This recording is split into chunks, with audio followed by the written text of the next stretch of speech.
Název jejich záliby se zrodil v 80. letech minulého století a je zkratkou anglických slov Urban Exploration, což by se dalo volně přeložit jako městský průzkum. K našim nejznámějším objevovatelům těchto tajemných a mnohdy i nebezpečných zákoutí patří 35letý Richard Schmid.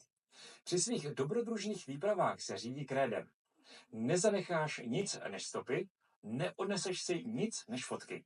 Napsal o nich už 2 knížky a na sociálních sítích ho sledují 10 000 fanoušků. Jeho snímky jsou fascinující, stejně jako životní příběh, o kterém vyprávěl Petru Bělíkovi.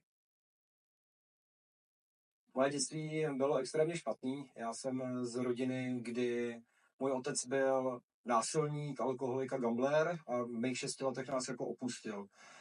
Moje matka potom začala teda dělat dost velký kraviny, začala hodně pít a střídat partnery, takže já jsem to dětství měl takový jako hodně pošarmocený. Když mu bylo 15 let, máma ho vyhodila na ulici. A tak chodil za školu. Toulal se městem a hledal místa, kde by přespal. Budoucnost pro něj neexistovala a podle toho se taky choval. Já jsem vlastně 5 let, od 15 do 20, já jsem se cíleně jako likvidoval. Já jsem okamžitě začal užívat návykové látky v velikánské míře, alkohol a prostě úplně všechno, co mi vlastně ovlivňovalo mozek. V tu dobu to pro mě byl únik od reality. Po absolvování odvykací léčby se pokusil vrátit do života. Pomáhal na stavbách a ve volném čase navštěvoval místa, která dřív využíval jako úkryt. Jejich specifickou krásu zachycoval fotoaparátem a ke svému údivu zjistil, že se jeho snímky mnoha lidem líbí. Ten moment jako, to byl další takový jako právě moment, který mi vlil novou krev jako dožil a dal mi takový zase trošičku jiný jako smysl života. Prozkoumával staré továrny, opuštěné a spustlé vily, ale taky podzemní labyrinty a bunkry. Vyrazil třeba do areálu Letňanské Avie i do vily Radovana Krejčíře.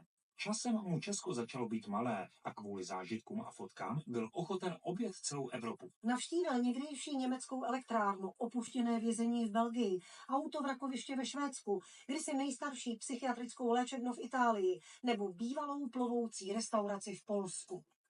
Já bezmezně miluju vlastně ten kontrast mezi tím, co postavila ruka člověka a co si příroda bere zpátky.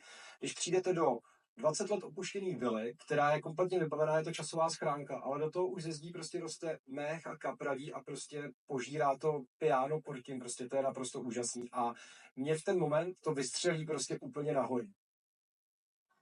Vrcholem jeho urbexerské kariéry se ale stala ilegální cesta do Černobylu. S dozimetrem v ruce kontroloval hladinu radiace a taky se vyhýbal všudy přítomným vojenským hlídkám. Měl totiž velký sen, toužil po snímku na vrcholu ikonického ruského kola. Přeběhl jsem to otevřený náměstí, vyšplhal jsem teda doprostřed toho ruského kola, tam jsem si pořídil fotografii, slezl zpátky a mám tu fotku a mám ten zážitek, no. Nikdo nás nechyt. Putování po Černobylu pravidelně streamoval na internetu a zveřejňoval své zápisky. Spousta reakcí na sociálních sítích ho pak přivedla k nápadu vydat je knižně.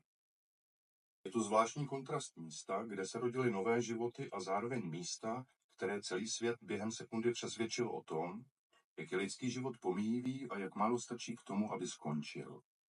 My jsme vlastně zvažovali dotisk ještě v době, než jsme tu knihu vydali, protože zájem už v předprodeji byl tak enormní, že nás to samotné zaskočilo a vlastně jsme řešili kapacity, jakým způsobem expedovat to obrovské množství předobjednávek ještě předtím, než se kniha dostala samotná na trh. Na něm všechny ty emoce jsou opravdu vidět. On je hrozný srdcař a když se pro něco natchne, jakože jasně chlapi nebrečej, ale umí se rozbrečet štěstím jak nic a to samé bylo prostě, když přebíral druhou knihu a vlastně podepisovali, ty emoce tam jsou.